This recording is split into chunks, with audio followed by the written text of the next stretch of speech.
Hello everyone, I welcome you all in today's lecture. In today's lecture, we will discuss about the concept of valuation of shares and goodwill. First, meaning. The meaning of value may be subjective and objective. Means the value of pen for the examinee in the examination hall is subjective and it's also known as value in use. Its value for a buyer, its monetary value.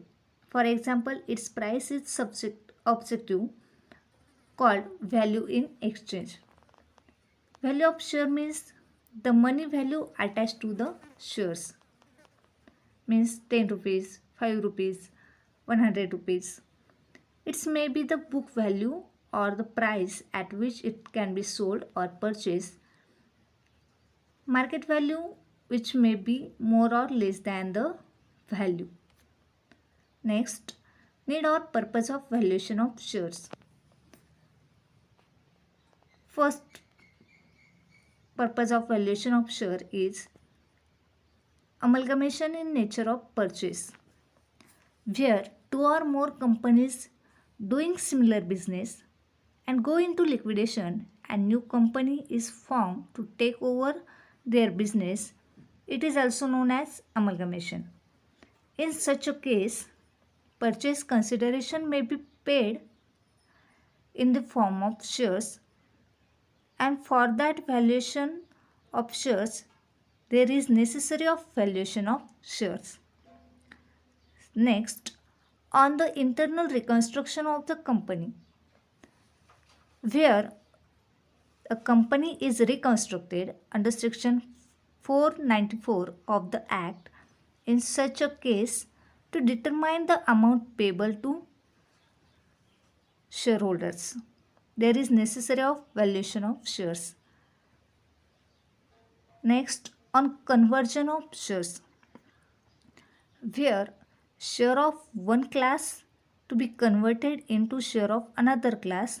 For example, conversion of preference shares to equity shares, म्हणजेच भागांचे अग्रक भागांचे रूपांतर जर सामान्य भागामध्ये करायचे असेल तर त्या ठिकाणी शेअरचं व्हॅल्युएशन करण्याची गरज असते.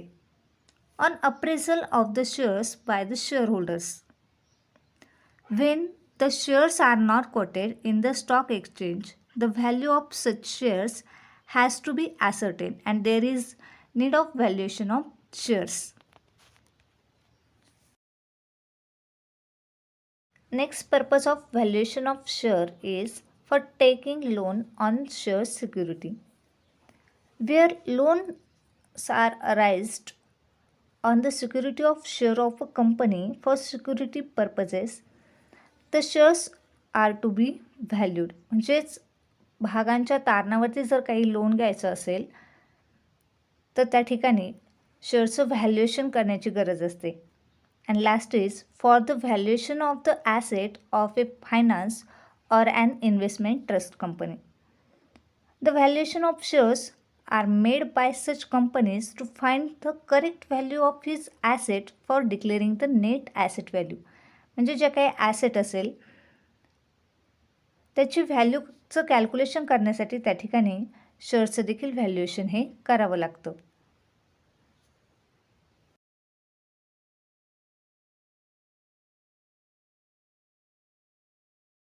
Next concept is types of share value. There are various types of share value. These are as follows. First one is book value. Book value of share is the value stated in the article of association. म्हणजेच भागाची अशी किंमत जिचा उल्लेख नियमावलीमध्ये केलेला असतो त्याला आपण बुक व्हॅल्यू म्हणतो. It is also known as the face value or nominal value and this amount is shown in the books of account and also shown in balance sheet. Next, par value. Par value is the nominal or face value of shares. Next one is value at premium. If shares are sold or issued at the price more than the book value, then it is called as value at a premium. Suppose shares of rupees 10 each are sold or issued at rupees 12 each. This value of rupees 12 is called value at a premium. and rupees 2 is premium paid on that shares. Next, value at discount. If shares are sold or issued at a price lower than their book value or face value, it is also called as value at a discount. Suppose a share of rupees 10 is sold at rupees 9, there is 1 rupees discount. Next, quoted value. Quoted value is the value of shares stated by the stock exchange at the end of day's trade. Next, market value. Market value means market value of a share is the price at which share is purchased or sold in the market. म्हणजेच भाग बाजारात भागांची खरेदी आणि विक्री ज्या किमतीला केली जाते त्यालाच आपण मार्केट व्हॅल्यू म्हणतो. Next, fair market value. It is the price of A share which agreed in an open and unrestricted market between knowledgeable parties dealing at arm's length who are fully informed and are not under any compulsion to transact. Intrinsic value. Realizable value of total net asset divided by the number of shares outstanding is the intrinsic value of shares, and this value is also known as asset back value of shares. Last type of value of shares, yield value. This value of share is also known as capitalized value of earning capacity. In today's lecture, we have learned meaning, purpose or need of valuation of shares and types of share value. Thank you.